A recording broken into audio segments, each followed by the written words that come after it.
I've got a fly box here. I actually just got this from the Gates Al Salvo River Lodge.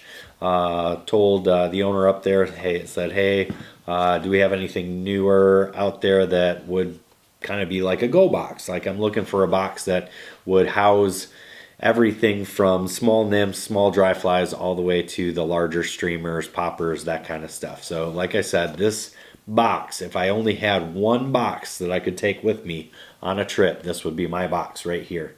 And it's going to have a variety of flies in it. The nice thing about this box, one, it's see-through, so you can see what's going on in it. But it's got one side that's got all my dry flies, nymphs, and stuff like that.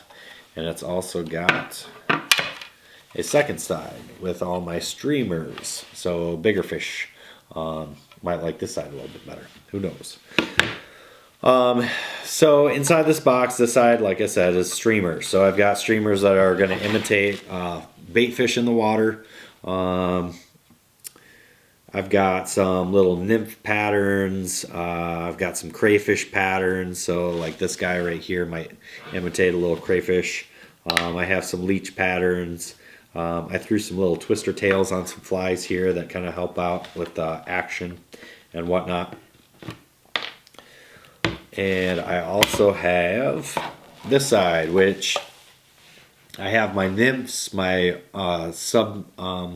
surface flies. These ones up here a little bit more weighted. These ones are kind of neutrally buoyant. They're gonna float kind of in the middle of the water column. And then down here I have all my dry flies.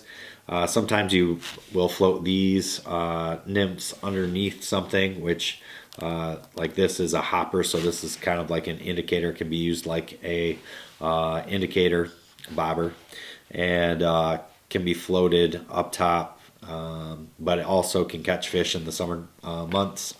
I have some bluegill flies up in here too, so bluegill bass will take these little gurglers up here. But a couple of the different flies that I would use. So this one right here is a super important fly in the way of going out there fishing just about anywhere in the U.S. This is a Adams, and if you have an Adams in various sizes, say size 18 all the way through size 10, you can fish just about anywhere with this fly. So that's a good one to use. Like I said, a hopper, so you can catch bluegill, trout, bass on a grasshopper imitation like this, and you can also fish different flies underneath it, so that's like a nice indicator fly.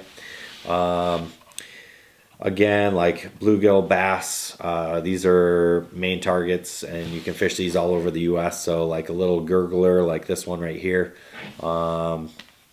is a good imitation of various. Well, it's actually just an indicator stimulator flies. So it's gonna kind of attract a tractor pattern. It's going to attract fish. It doesn't necessarily look like anything, but it looks good enough to eat. I like caddis patterns. So a caddis pattern is going to be made often out of deer hair or elk hair. It's got a little tuft of fur on the top. It's going to float really high in the water column, but it imitates those little moths that you see flying around the edges of a river. Beetles, ants, that kind of stuff, all does pretty well. There's a kind of a type of fly that again is like an attractor pattern that doesn't necessarily look like anything. So royal wolves, humpies, various flies like that work pretty well. But again, that Adams is kind of a go-to.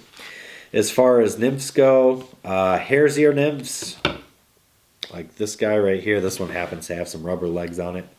And also pheasant tail nymphs are my go-to nymphs. So those two nymphs will get me by in just about any type of water. You just get a couple various sizes, so you're matching the flies that are in that column of water. See, you can sift through, pick up rocks, and see what's there. So that's good. I do have a couple squirmy wormies, which are like sandwine worms. This is like this the subsurface version of an attractor pattern. And as far as streamers go, a lot of people will go with like a standard like woolly bugger or something like that. One of my favorite flies right here. I like my flies to be a little bit weighted oftentimes when I'm fishing streamers. So this is kind of like a woolly bugger, but I've put a little weight on the top of it. Very simple fly. This one here too, I call this one the Creature. But this is kind of like, can imitate a crayfish, it can imitate a sculpin, so this is a really good fly to use. And these are all natural colors. Sometimes it's good to go with something a little bit crazier that can attract fish. So like this little twister tail here with a little chartreuse on it in white. It's good to have various colors too. I've got some black ones, white ones, olive. And then I have some more natural looking patterns too. So these that look like juvenile rainbow trout. So like your Mickey fins and Royal not Royal Coachman, Royal Trude. I think Royal Trude is the correct term, but this is a Mickey fin right here. And then tied by Jerry Regan in Michigan, kind of a famous fly tire. This is called a barber pole, and a lot of times I'll fish these in tandem like that. So that's my fly box. That's the general outlook of my fly box, what I need, what you need to go out for your first fishing trip. Hopefully you've gotten enough information here to feel a little bit more confident and get out on your own. Again, please subscribe to my channel, Outdoor Ventures. Check out our podcast, Fish from Scratch, and maybe even check out my Instagram handle, FlyGuideMI. So I'll see you next time.